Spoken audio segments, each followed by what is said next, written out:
Hello, friends. You're listening to Hey Man, the advice podcast for men. I'm Avi Klein. I'm Sam Graham-Felsen. I'm a therapist. Sam's a novelist. Each week, we answer one of your questions, and hopefully we get a few of our own questions answered as well. Our guest this week is Andrew Leland. I knew Andrew back when we went to college together, and we even played in a band together for about a month. But I haven't seen him in over 10 years.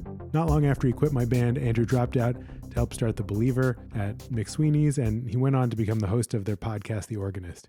He's also been slowly going blind since he was 18 years old. We talked to him about blindness and the way it has changed the way he moves and is received in the world. In the second half, he helps us give advice to a college student who isn't sure what he should do about a friend who seems like she wants to be more than friends. Enjoy. The condition I have, it's called RP, or retinitis pigmentosa, is super slow. I mean, actually, it's different for everybody, but I have what I've understand is a kind of classic version of it, which is that as a teenager, you notice night blindness. So I would sort of be in high school, like trying to keep up with my friends, like running around at night and just be having a lot more trouble. And then very gradual decline through my 20s. And when I was diagnosed, the doctor said, you know, as you approach middle age, that's when it'll accelerate. So for all my 20s, it was like, you know, like the same way that in your 20s, you're like, I guess I'll have kids someday, or like have a baby, but or have a wife or something. But it didn't really feel like a pressing issue. Right. And it's only really in the last couple of years that it's become real feeling in that way. And then that I've started writing about it as a result of that. Did it affect your social life, like having a hard time going out at night when you were younger? Like, I mean, yeah, I like the number of times I said, I have severe night blindness. we wrote a song about you called Night Blindness. Oh, I remember honor that. of you. David Copperfuck, Yeah. right? Yeah, thank you for reminding me of that. That's awesome. I mean, you know, and I have this other disease, which is that everything I say, I sound like I'm being sarcastic, even when I'm not. I think I have that one too. I don't know what it's called, but it's called like contemporary person syndrome, or like modernity syndrome. But so I would say it and people would like think I was joking. Ironitis. Yeah, there you go. And so then only occasionally would they be like, oh wait, maybe he wasn't joking. And yeah, it was hard to, I mean, that's so socially, that was the most difficult part, was sort of trying to communicate to people. And that's the thing that using a cane has really been great for, is that it just like ends that conversation, because it starts a different one, which is sort of annoying. It raises its own set of problems, the cane does, but at the very least, it's people buy it. And What are the problems? Yeah. Well, the weird place that I'm in now is that, you know, so I'm legally blind. I have severe tunnel vision. So now it affects me, you know, for a while it was only affecting me at night, and then gradually over the next, whatever, 15 years, it started to affect me during the day too. So like right now, you know, if I'm looking at that glass on the table, I can't see either of you. It's just like very, very narrow. But still, like walking down Fifth Avenue outside, you know, I'm swiping my cane, and like people see blindness as a binary. And so they see guy with cane, and I'm probably wearing my sunglasses, and so like totally blind. But then they might, you know, if they're paying attention, which luckily most people aren't, but you know, they see me like glance up and there's no audible cue for the light changing. I mean, except for the traffic, but like I see right when it turns to a walk sign, and I walk, and then somebody might be like, huh? And I've got, you know, and I'm constantly in my head, like, are people thinking I'm a fraud? And it causes confusion, because it's this ambiguous thing. Like I have this signifier of blindness, and yet I also clearly can see something. Do people ever try to just like grab your elbow and be like, let me help you, sir? Yeah. That's like the bane of blind people's existence. And I think that just increases the more blind I get, I think, because then people will see more signs of helplessness. You know, helplessness is the wrong word, but you know, more signs perceived that, to helplessness. I yeah, think. exactly. Because that's the thing, is like you're not helpless, but you're just you know, you're trying to get your bearings. You're like doing orientation. Yeah. Is it the bane because it's actually actively unhelpful, or just because it's embarrassing? The people grabbing you, Yeah. it's a violation of space. I mean, like imagine if blind or not, like if somebody grabbed you on the street, Yeah. you're like, get the fuck off me. Like, what are you? Don't touch me. even if they're trying to help. Like, no, that's not a thing that our society thinks is okay. What happens if somebody asks, "Can I help you?" That's how you do street?" it. That's Yeah. good. Then I Yeah. can say no, thank you. And I always say no, thank you, because I don't need help yet. And I might not, sometimes I will, but I'll ask for it, but yeah, that's how you do it. You say, I was walking into a mall in Toronto recently, and a woman said, "Can I offer you some help?" And I was like, "No, I'm good." And then she said, "I learned that that's the way you're supposed to do it." And I was A+. "Right on, you did great." You passed the test. Yeah. But it's, I think, I'm curious about what you've been writing about it. Obviously there are a million things to say about it. I mean, the first thing that is striking to me just hearing you talking about it is, the difference between something like this happening gradually and suddenly. Yeah. And in a way, I mean, both are incredibly hard, but in a way I wonder do you ever wonder what it would have been like if it had been sudden versus gradual, how psychologically how that might have been different? Yeah. That's huge. I don't know if I think about that exact question, but I do think a lot about like when I will feel blind. I don't know if this is too heady, but I've read about this. There's like this famous paradox in Greek philosophy, the paradox of the heap, where the idea is like, if I have a heap of sand and I remove like 1 grain, is it still a heap? Like, yes. If I remove 10 grains, yes, it's still a heap. But then at what point, like how many grains of sand do there need to be left for it to be a heap? And it's kind of like that with vision, where I'm like, when I was diagnosed, I had in no way did I think I was blind. I could drive at night. Then at a certain point, like I stopped driving at night. Then I stopped driving during the day. Then I stopped riding a bike. Then I started using a cane. Like now I'm just at the point where reading like regular print is a pain in the ass. Like I can still do it, but like it's hard. And then soon, like only large print.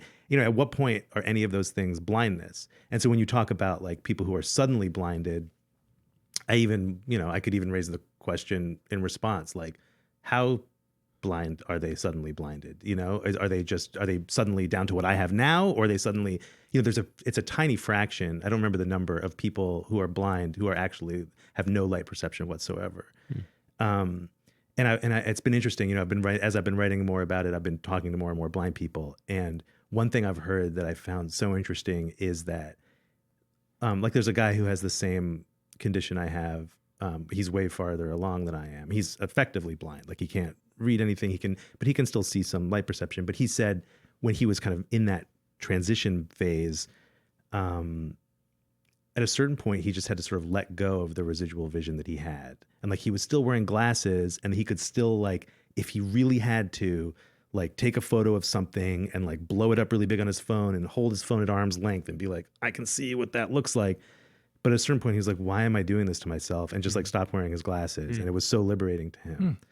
And so blindness really, even at the extremes where you would just say to somebody, like, at that point, I think there's no question that person is blind, but it's still a continuum, and it's still this spectrum that has to kind of be navigated. And it's about you're making the decision in some ways about like how blind you are. I was curious.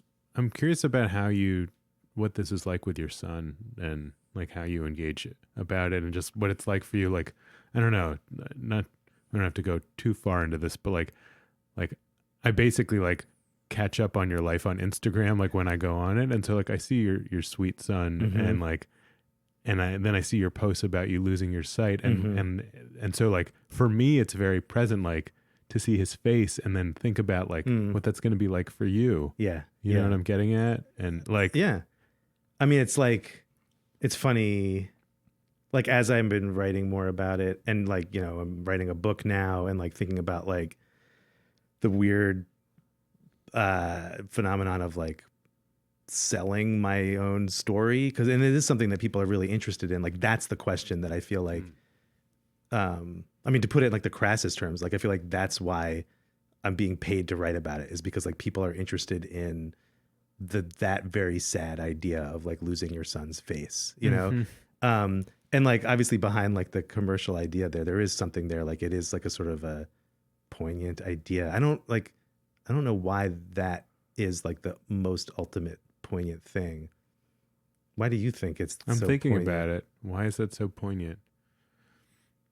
I guess, well, there's something about the like frozen in timeness of it when I imagine what it might be like. Yeah. That like at some point you will relate to your son like at the age in which you last saw him is like one thought that I have in my head. Right. And then I think also there's something about it that distills the sense of loss, right? Yeah. That is probably what's on people's minds. I mean, this just like to pull back a second. I mean, the largest thing I've been thinking about and struggling with is the tension between acknowledging it as a loss. Yeah. Because it's like I'm bullshitting you if I try to say it's not a loss, but also acknowledging that it's opening doors and it's really interesting, like philosophically interesting. It's been, to sound like kind of like half jokingly lean into the ridiculousness of it, like it's a great career move. So like, but like and trying to like thread the needle between those two poles because they're both real and they're both present. It's, so we had a veteran on a couple weeks ago who was a few feet away, yards away from an explosion that killed several people, including somebody he was friends with. And we were talking a little bit with him about just like the difficulty of civilians talking to veterans and that disconnect and just the awkwardness of not knowing what kinds of questions are appropriate or inappropriate. And it was striking me like, because on the one hand, I wonder like, is it inappropriate to ask him how painful it is? On the other hand, isn't it even more inappropriate to ask him to talk about like how liberating it must be? But of course I am interested in like the liberating aspects too, or maybe liberating is a corny word, but the ways in which it's expanded life, and one of the things that that I'm always just so curious about is like when your options get limited. There's so many examples that I've read about or people I've met where it's like when their options get limited, somehow that limitation ends up prompting them to actually live a much more expansive life. Right. Yeah, I think that's really true. I mean, like the thing about my son, like I've been teaching myself Braille and he's just fascinated by it in a way that, and he's really bright and like curious about what my wife and I are up to in a way that I find really cute, but also like powerful. Like he's actually keeping tabs on us and thinking deeply about what we're spending our lives doing. Mm-hmm. And it's really, I feel so good sharing the stuff I'm learning about disability and blindness with him. Like it feels like exactly the right thing to be sharing with a 7-year-old. And like just on like the fun level, like Braille as a code is just like made for a 7-year-old's brain. They're just like so psyched about it, but also just like all kinds of stuff. Like I'll share with him like stuff about a deaf blind poet I've been researching, and he's like so curious about it. And then he'll just throw out his own ideas about like, oh, well, that deaf blind poet like wouldn't, even doesn't call him a deaf blind poet, but you know what I'm saying? Like, he'll like make observations that are clearly like he's thinking about this stuff. So, that kind of stuff makes me feel like it's good for him too. Yeah. And, certainly there's like painful parts of it, but the overwhelming feeling is one of like, it's an interesting, good thing that we're sharing together. And like maybe, loss doesn't seem like quite the right word because it's different for sure. Like it sounds like there's things that are lost, and then there are things that are sort of augmented or replaced or changed. Yeah. I mean, like the big political question in terms of disability, or one of the big ones is about access and accessibility. And like the question of like, are textbooks accessible to blind students, or like ballots are accessible to blind voters. But like, you can also kind of think about accessibility on a more emotional level. Like, okay, so I'm going to lose what my son looks like, but like what will be accessible of my son? And the answer is like all of him. Like I may not know that he shaved, or like I won't be able to like see like the baby that I remember in his adult face, but like, and that's like a poignant thing. But when you actually think about the totality of like your relationship with a loved one, it's not actually that big of a thing, I don't think. Like, I think the big thing is your relationship with them. And Yeah. that your relationship with them has nothing to do with whether or not you can like recognize that they still look like the person you love. Another thing that occurs to me is like, you have to have conversations with your son about things that are hard for you, I would imagine, or just like how you're figuring out how to navigate this, because he's watching you figure it out in real time. Mm-hmm. And I don't like, my daughters don't have necessarily that sense of me in that way. Like I'm like, they just see me as like a together adult, you know what I mean? Like I don't have to share with them like what's a struggle for me. I'm just wondering if am I making assumptions about what it's like. That's just an interesting shift in a relationship. You know what I mean? I would push back against that. Yeah. Like, I don't know how, I mean, I believe you that you're a together adult. Oh, I'm not. They just think I am. But I mean, my I hope they're not listening to the show. They're going to find out you're not. Yeah. But like my feeling is like, even if I didn't have a degenerative retinal condition and I was just a dude, Yeah. like he would still witness like my wife and I arguing, or Yeah. like me coming home in a shitty mood and like snapping at him when I didn't mean to. I And, think like, I absolutely agree with that. I think what I mean is it's like there's a way that a lot of those exchanges are like left unprocessed, you know, where it's just like, oh, like you see your parent in a shitty mood, like I'm just going to give them space or something like that. But this doesn't go away. And so it's like kind of like continuously open for discussion, it seems to me. it actually does go away though. That's the thing. Like I mean, I think about it a hell of a lot. And now that I'm writing a book about it, I think about it like double hell of a lot. Yeah. But like anything, like if you broke your leg Yeah. and you were so pissed about it and you were on crutches all day, there would still be many hours of the day that you weren't thinking about your broken leg. Yeah. You know, like you'd be watching TV, you'd be working, you'd be cooking, like, you know, it gets in the way and then you really think about it, or like you force yourself to think about it because you're thinking about it. Yeah. But it's not constant. Yeah. And like and I think there are days that go by that I barely notice it. And there are days that go by that he barely notices it too. Uh-huh. So I don't think that's right. I think you know, and in reading and blind people's accounts and talking to people, that's a common blind experience. Like a blind person isn't always blind in their own mind. And I think that's true of disability and probably of identity, period. Like you're not always like, I'm Jewish and I frequently think about being Jewish, but I'm not Jewish 24/7, you know, like there are, and the same thing probably you could say about gender, right? Like there are times when I'm very much a dude and there are times when I'm just like a disembodied, extremely hungry ghost. By the way, since this is putatively a show about masculinity, or maybe a better way to put it is that we're sort of secretly a show about masculinity. We're just an advice show for men. But how did having like learning that you have a disability kind of influence your feelings about like your own masculinity? Yeah, that's a hard one. Because I think it did like throw me back against like ideas about masculinity that I hadn't totally considered, that like I had, but that I hadn't really reflected on. Like what? Well, like I always frame it in terms of AMC's The Walking Dead. Because I could call it like a kind of like a funny shorthand with my wife, like a Walking Dead scenario, where it's just like we look out the window one morning and there are zombies flooding our block. Mm-hmm. And like I have this sense of myself as a man that like I'm going to be the one who grabs the baseball bat from behind the closet door and just starts slamming them. And as a blind person, like my accuracy on slamming zombies isn't going to be as good. And that's like ridiculously abstract, and it doesn't we haven't had very many Walking Dead scenarios, thankfully, but that's still something that I think about. And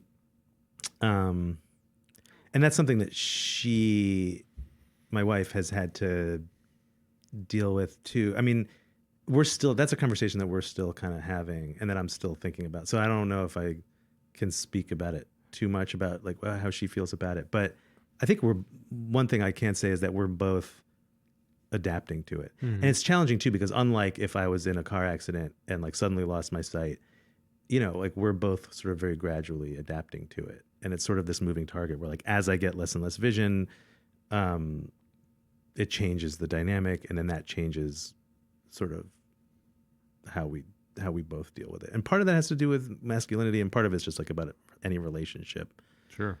It is funny though that the first the first thing that comes. I mean, it's not funny. It is what it is. But the first thing that comes to mind is like the ability to fight, right? And because we talk a lot about fighting on the show, and it's funny though because like I talk about the fact that I've never been in a fight in my whole life, but I still think about like the question of like, could I fight if I needed to? And I mean, I imagine, I don't know if you've researched this, but I imagine that there are plenty of blind people who do martial arts and things like that, right? I'm not too proud to too proud to admit. How do you say it? Let me start that one over. I will admit to you, gentlemen, that I've recently begun taking Brazilian Jiu-Jitsu. I was going to ask if you were taking if people took Jiu-Jitsu. I mean, because like, that seems like one that Brazilian Jiu-Jitsu. I think that's on our list of things we both want to do. So tell us about it. I mean, I think I Googled like blind guy sports because I used to run long distances and I really liked it. And I would like do marathons. And then at a certain point I was like, I'm going to just break my knee. Because like, even on like a trail that's like straight where there's no crossings or anything, I would be like, whoa, there was a jogger that I had no idea was there until I was like an inch from her. And so I just could see a disaster coming. So I stopped jogging and I go on the elliptical, but I find it depressing just to be on the elliptical. And I will say that like, I don't want to go into the details of like what inspired me to do this, but basically like there was like a thing that stressed me out that I was like, I wish I had the ability to like defend myself. And Can we so get a little detail? a mentally ill friend. Oh, And is that okay? Is mentally ill the way you say that? I don't know. Somebody was okay. mentally ill, and I was even going to ask you if blind is the right word. We'll get back to that. Yeah, I do want to you ask mean, you or- about that. Blind's cool. Yeah. We can talk more about it. Yeah. But yeah. So I like Googled blind guy sports, and it was like judo and jiu-jitsu are basically once you're in contact, which oftentimes in competition, like you start in contact, you don't really need your eyes. And so I was like, oh, I'll try that. And I, as a kid, I did a little bit of like kickboxing, and so I was already kind of used to that. What's it like? It's I feel like- intense. yeah. It's really intense because it's about submission. So like the goal is to get the person to tap out, like tap you on the shoulder and be like, I can't breathe, please stop. And it's like, and I've only been doing it for like maybe 2 months now, like about once a week. And so I was just thinking, it's very hard. it's very hard. But like the strangest thing is like, I don't really, I've practiced a couple of these moves, but then you spar and they're just like, okay, like go for it. And so I was rolling with this person and I was kind of like, well, there's their neck. And I guess I'll just like lean on their neck. But it was not like I'm going to try like the backwards Zamba. It was just like, I'm just going to like lean on their neck with my forearm. And I think that'll probably be uncomfortable for them. And then and it was actually the guy who was teaching the class. So I felt okay, but I would do it with anybody in the class. And he was like, that felt really uncomfortable. But if you really wanted to submit me, you have to like do this. And then he like did it to me. And I was like, oh yeah, that's really bad. So it's strange. Basically, you're trying to choke people, Yes. right? Choke them. And like, there's Or arm break their bars where arms. you like make their arm feel like it's going to get dislocated unless they tap out. Yeah. But it's great workout. What's it like to be on the submitting side of something? Um, Because that's the thing we're all afraid of, right? That's why we want to kill the zombies. Is like, I don't want to submit. Right. It's fun. It's really like, I don't know. I like it. And it's strange too. Cause like there'll be like a woman will straddle you and like it's like very intimate, close contact. But like, it's like one of those things that like, because of the way the social situation is constructed, you're like, cool, let's go. And like, there's, it's not awkward at all. Or maybe like, your first class, there's like a second where you're like, this dude has his like ass like pressed firmly against my face. But then like very quickly you're like, that's how this is done. And just move on. That's another just funny thing about I took one just free class and I was struck. I did this about a year ago, and I was struck like, wow, I haven't like touched another dude's body other than my son. Yeah. Since I was Is your son a dude? since I was like a kid wrestling a male body. I haven't like really. I mean, I've given high fives. Yeah. But I haven't like held a male body since I was a kid wrestling. It was a thing to get to readjust to. Yeah. But in a way, I think like what's funny about, I mean, we don't talk too much about this, but I think there is kind of like, even among the most enlightened of us, like a kind of latent, not homophobia, but just fear of being seen as gay or whatever. I think it is homophobia. I guess that counts under the umbrella of homophobia. And I was thinking like, God, doing jujitsu is a pretty good way to get over that. Like, I have my doubts about that, but I think it is interesting because I think like, what do they call it? It's just sort of like under the guise of violence or like there's a certain contact that's allowed. Right. I guess there is a macho contingent there. Yeah. Like, I usually go on the Friday mornings class, which is like a little bit, the demographic is chiller somehow. But like if you go on the Thursday night class, there's like a lot of, I don't want to make stereotypes, but yeah, like the macho vibes are a lot stronger the Thursday nights. Well, if you happen to be in Northampton, that's just words of the wise. To go or not go, for depending people on your who don't tastes. know Western Northampton, that's where UMass, basically one of the the biggest state school in Massachusetts is. So Yeah, but also imagine there's Smith College. and a lot of other colleges. Yeah. Yeah. But like, there's, it's cool. It's fun too because unlike, I don't know. Again, I'm making generalizations. Like I've done yoga, and like the one cool thing about yoga that I've noticed is that, and this is a cliche, but like afterwards I feel like a body awareness that I miss. Like I'll walk into a yoga class feeling like a computer that has like some fat cased around it, and I'll leave being like, oh yeah, I have like shoulders and a leg. And jujitsu weirdly does the same thing. Like I leave it and I'm just like aware that I have a body in a way. This is my pet thing, and Avi, you can delete this later if you really want to. But I'm really into meditation. I'm curious. Have you ever meditated? I'm going to start keeping a tally. I think we could make a meditation drinking game on the show.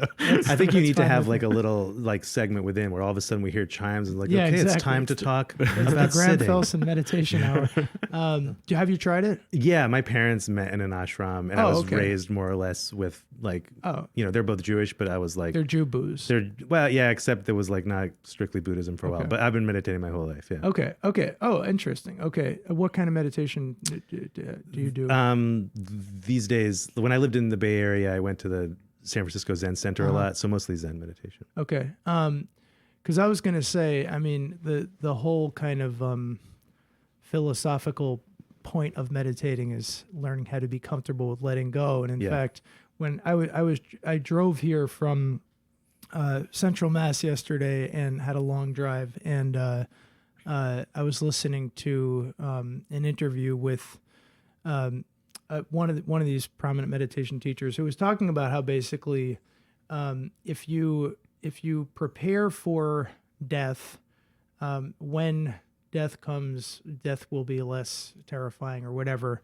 And meditation is a kind of form of preparing for death in a certain way. And anyway, I'm just curious, like, has it, for most meditators, a lot of this shit is pretty abstract. It's like, it's kind of like you're doing it with the idea that like, if the shit starts to hit the fan, you will be like a calmer person, or, it's kind of like sanity insurance or something. And now that you're going through like a very dramatic change where you are in the process of letting go of stuff, has it been effective? Does meditation work? Am I wasting the shit out of my time, basically? Yeah. No, I mean, yeah, it's helped a lot, I would say, both philosophically and I think in like the moment to moment, like, because I have like, there's a thing where if I have a cold and I'm really stuffed up in my nose, and then often if you have a cold, I'm sure you've experienced this where your like ears get stuffed up, so you kind of like hear less well. Yeah. And I started reading this book. I had this experience where I was reading this book about, it's called Touching the Rock, and it's by this theologian, John Hull, who wrote it. He kept these cassette diaries in the 80s as he went blind, and he went blind pretty quickly. It was like gradually for a lot of his life, and then it just like kind of fell off a cliff over the course of like a year. And it's like the scariest book I've ever read. It's basically like Stephen King for people who are going blind. It's just like he's so clear and precise about like everything that you would imagine being terrifying about it. And I had this experience where I was like reading that book and then like would wake up in the middle of the night with just like my ears ringing and plugged and like couldn't breathe. And like, because I have such severe night blindness, there's just like, I couldn't see a thing. And it was like the full panic attack of like, And I think in moments like that, having access to like, oh yeah, there is still a breath and like a body, and like I can like let go and just return to that until I return to, that. And then the other part of it is like also the idea of, like we were kind of getting at before, like it's a loss, but also like loss in and of itself isn't a thing to be feared or run away from. Like I've like I quote it too much now where I almost like can't say it out loud, but like my patron saint is Borges, the Argentinian writer who went blind I think like in his early 40s, and he has this really, really amazing essay that originally he gave as a lecture on blindness. And he says something like, blindness for me hasn't been a total misfortune. It's like one of the it's a style of living, essentially. And I feel like that connects to what I understand about meditation and like kind of philosophy behind Buddhism, is like there's loss and there's all these things, but it's like it's a style of living. It's like it's incorporated in life, and you need to sort of like, the best way to understand it and to use it and approach it is just to accept it as a feature of life, rather than like a thing that must be explained or eradicated in that way. Yeah. We should probably get to our advice question, but is there anything else you wanted to? We're going to make an abrupt shift. It's a funny question. I'm curious about it. We can take as much time with it as we want.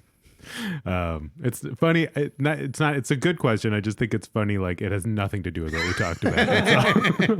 You never know. Well, you never know. Things have a way of being woven together. Hey, man. I'm a 19-year-old college student, and recently I've been really enjoying the relationship that I have with one of my female friends. We've been mutually supporting. We have been very mutually supporting of our respective dating lives recently, and supporting in other aspects of our lives as well. It feels like a very healthy dynamic that we have.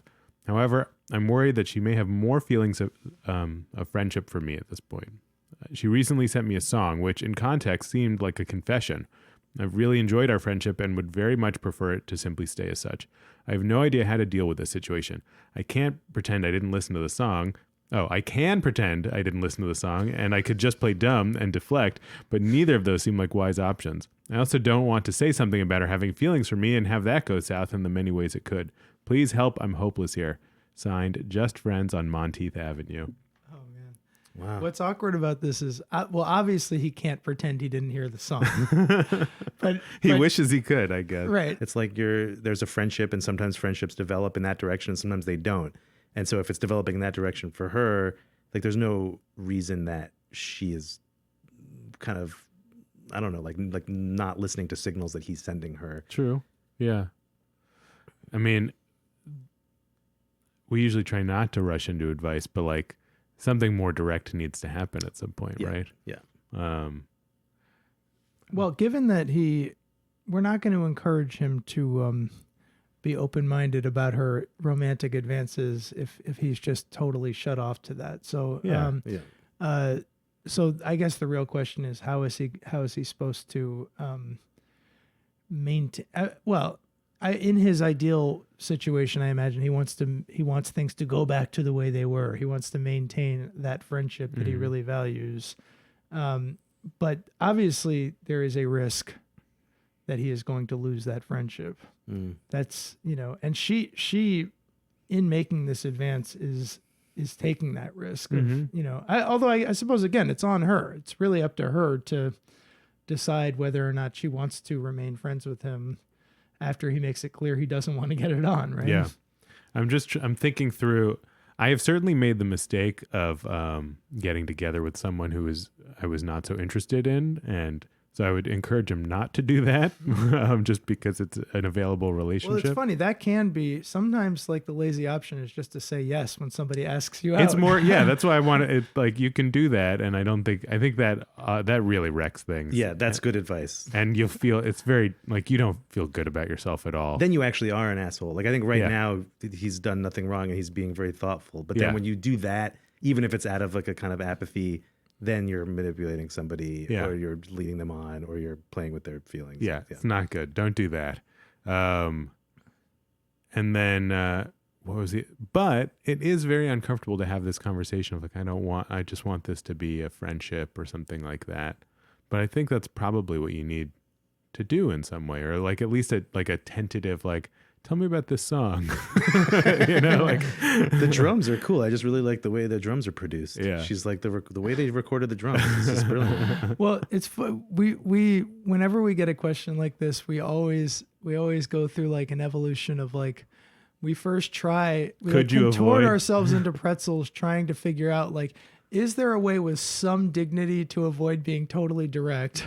Like, is there a way to squirm out of it with some, integrity intact? And usually we find that the answer to that is no. But let's, just for the sake of playing this game, Yeah. what is the like way to squirm out with the most integrity intact possible? What do you think? You pretend like you didn't like, you take it at face value. She just sent me a song, but like it could be for a number of reasons, and you don't engage, which that's not a bad choice, because she's not pushing it any further than just a song. You don't do anything, and you wait until she says something more or not. Yeah. And maybe you pay attention to, are things, the problem with that is it's like, once this has been uncorked a bit, like how is it not going to be awkward? He's going to be thinking about this every time they're together in some way, right? I would find that a little hard to put out of my mind. Do you guys have any impulse to kind of second guess his assertion that he's not interested at all?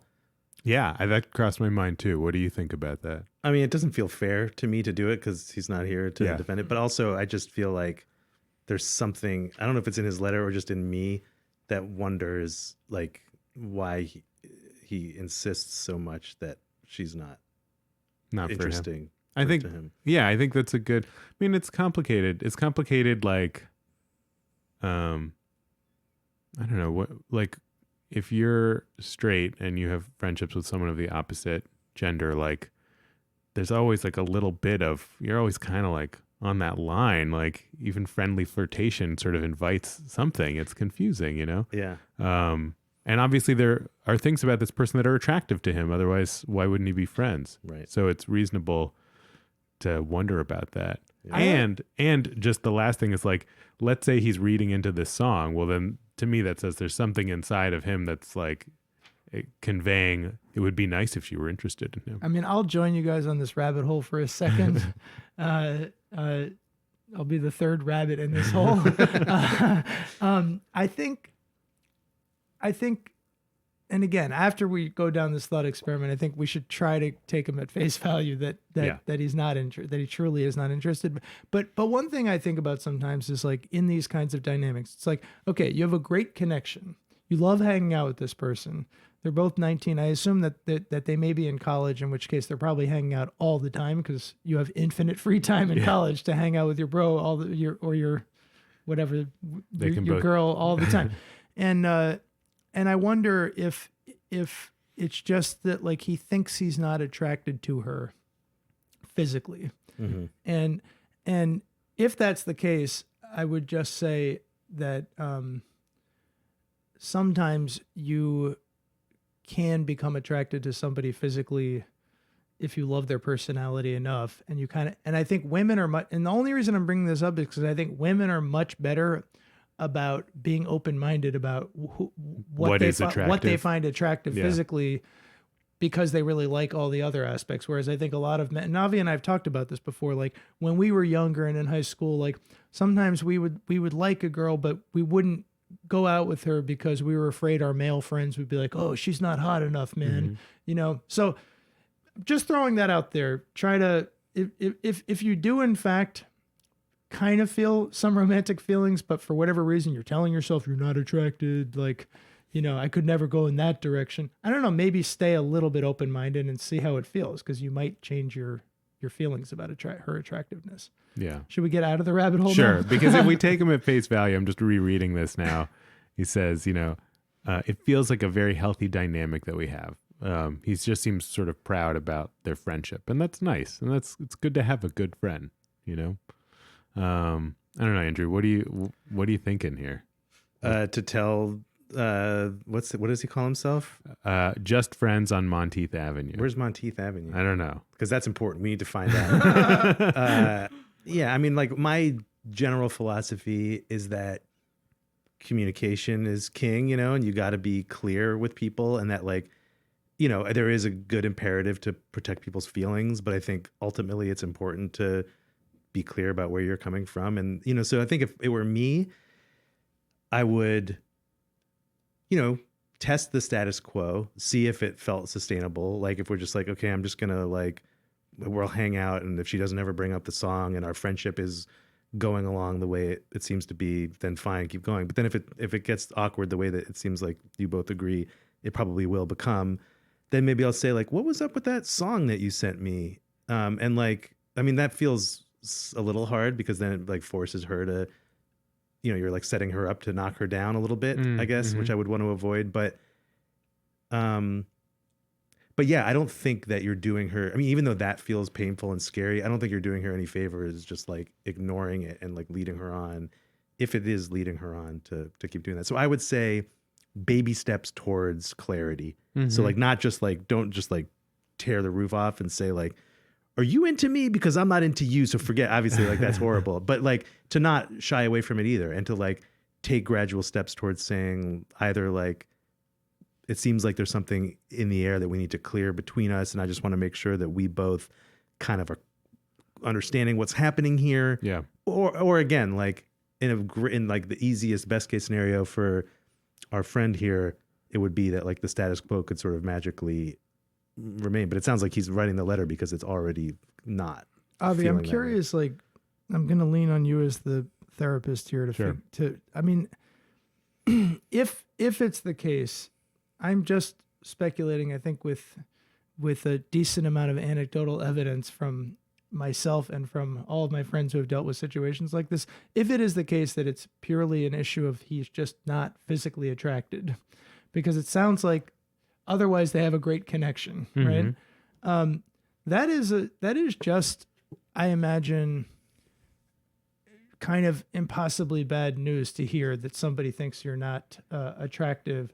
And I wonder like how, because there's no gloss on that news. I mean, I guess we've had examples of this in the past where it's like, it's not that you're objectively bad. It's just, you're not my cup of tea or whatever. Yeah. But even that always feels a little bit. Of course it doesn't. Good. Yeah. It doesn't feel good. And that's okay. Well, how do you deliver bad news about something like that? Is there a way to do it without being hurtful, or do we just have to accept that you're going to be hurtful? I think it hurts. I mean, you can be kind about it. Like, so how do you be kind? What's the kind way to be hurtful? I mean, is it unkind to be like, you know, I'm not attracted to you. Like, I really just appreciate our friendship. I just don't see our relationship in that way, you know?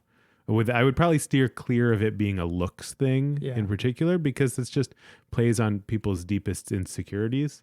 So I guess, right, he shouldn't say I'm not attracted to you, but we would say I'm not really into making this different from the way it currently is. I think you're right that the physical element is part of that, like what distinguishes a friendship that works from like taking to the next level. But there's more to it than that, that's right? True. Like, regardless of like if you're attracted to somebody or not, there are friends who you wouldn't want to like be romantically involved. That's very true. Yes. And I think you could, I mean, you know, you don't want to like frame it in a complicated way like that, but I think there's a way that you could communicate like, I just don't want to be in like, you know, the serious I want this to be romantic a thing. Yeah. Like I like being friends with you. And I would also, I think, first of all, I also just want to say like, when I was 19, I didn't know how to do any of this stuff, and I can barely communicate now, despite being a therapist. So again, kudos to this guy for trying to be an upstanding, honest friend. Also, I just think it's reasonable to expect this person to feel hurt, and your friendship could suffer for a while. No, it's very hard to just sort of like take this one on the chin and keep going. Like usually, like people pull away. There's distance. I would accept that. Right? People kind of just need to like kind of get over it in their own time before you can find your way back to being friends. I think that's normal. I do actually think this is a case in which he can be totally direct with dignity, because she did not say, "Hey, can we take this to the next level?"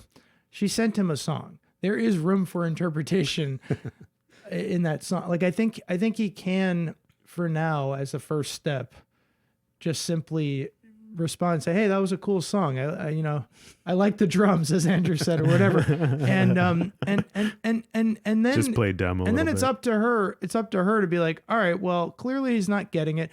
If she then wants to to ramp up her strategy and be like, no, this song was about you. I like you. Yeah. Then I think that's where he Yes. then has to be honest. But I think it's actually totally fine for him to play a little bit dumb about this I song. agree, don't because think he has no incentive. You don't want a relationship with her. Like, I think she's got to come out and say it, you know, like, yeah. Do you feel like I feel like we actually gave legit advice. the only thing I might add is like if he, or let me ask you guys, if he really, really wants to stay friends with her, how can he make that clear?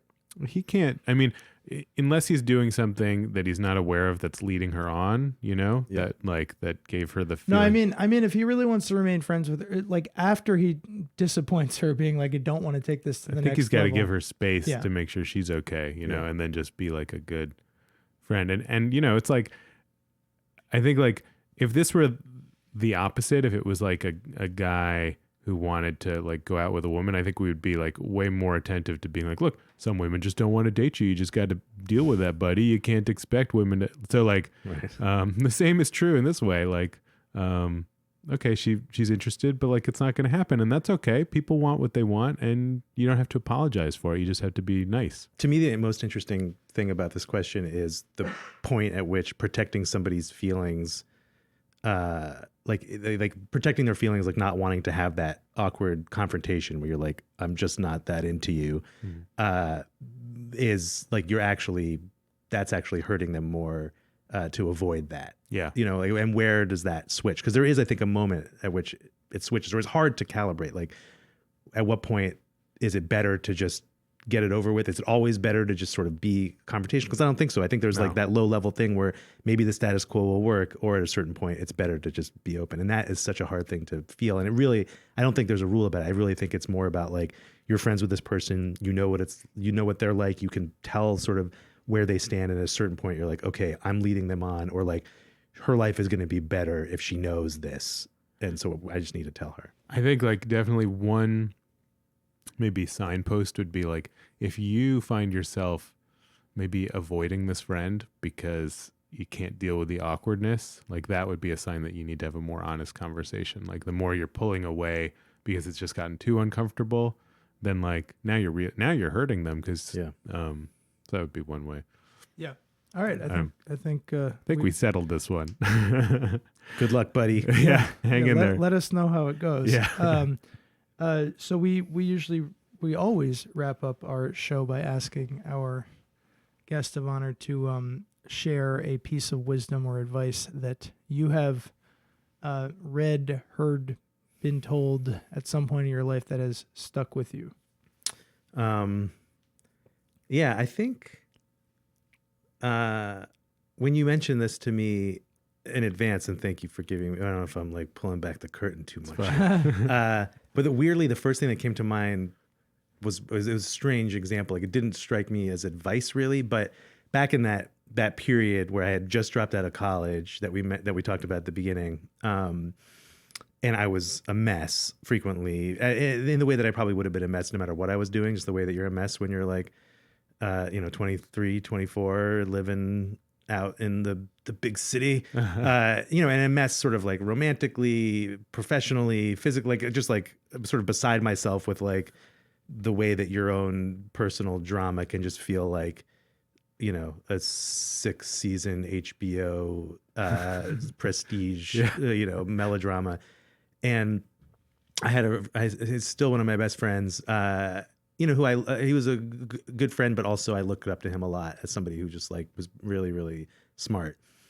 And in these moments, he would say to me, I would share with him like XYZ is going on, the palace is burning, etc. I don't think I can do this. And he would just say, pull yourself together, man. And it was like total tough love. And I remember like maybe the first time he said it, I was just like, fuck you. Like what I wanted was, like snuggles and comfort. You should have called Avi for that. But then and he said it to me like over the years, we're still friends. We've been friends for 15 years now. But I really like it because in a way it's like a reminder that you can pull yourself together. And that like, because in those melodramatic moments, it does feel like the world is happening to you. Yeah. And like, she did this, and it's just like, it's all being acted upon me. But like, pull yourself together is like, oh yeah, a lot of this, in fact, maybe most of it is just like, I've created it for myself. And to pull myself together is like an option. And then it's sort of, and the more I thought about this advice, you know, I'm going to therapy now, and it feels in some ways like contradictory to that, because like therapy to me feels like pull yourself apart. Like, like unwind yourself. I'm trying to like not like buckle down and like get my shit together. I mean, it's the ultimate goal, but like the way to do that, I'm realizing, and it's painful and hard to do, is to like actually allow myself to fall apart so that I can be like, oh yeah, there's like that thing. So when is your book slated? If that doesn't give you too much anxiety to talk about, when is it gonna come I have out? to finish it by September 2021. So Okay. I've got a little less than 2 years Do you to have write a working title or? it. There's an H.G. Wells story called The Country of the Blind that's about this like explorer who is a mountain climber, and then he like gets separated from his expedition and finds this like lost civilization that's like for generations been living as blind people. And I like that title, The Country of the Blind, as like sort of what I'm doing. Like I'm sort of making my way into this new undiscovered place. And if you could just give just like a 2-sentence sneak preview of, because you've mentioned the book a few times. Like, Yeah. what is it going? What's your elevator pitch of what it is? TBD. Just kidding. My elevator pitch is like a combination of personal narrative. So like basically what my experience has been and what it is over the course of writing it, combined with journalism, where I'm going to go out into the country of the blind and talk to blind activists and blind writers and blind everything, and just sort of understand the kind of social, political, cultural life of blindness and disability in the US right now. And then there's like a critical component to it too, where I'm like watching movies looking for like representations of blindness, and like reading books and thinking just about the way that people understand blindness from outside it and also from the inside. Any other places people can find your stuff and your work? I should probably update my website. Are you on social media? Or? Yeah, I have a very difficult to find Twitter profile. It's Quailty, which is like a misspelled quality, or like quilty with an A. It's like, I don't know why the fuck I did that. You can never find it. If you just Google me, probably something will happen. And if you want to listen to the podcast Andrew started, it's called The Organist. You can find many it episodes wherever your podcasts are. Yeah. But thanks so much. Thanks. This is fun.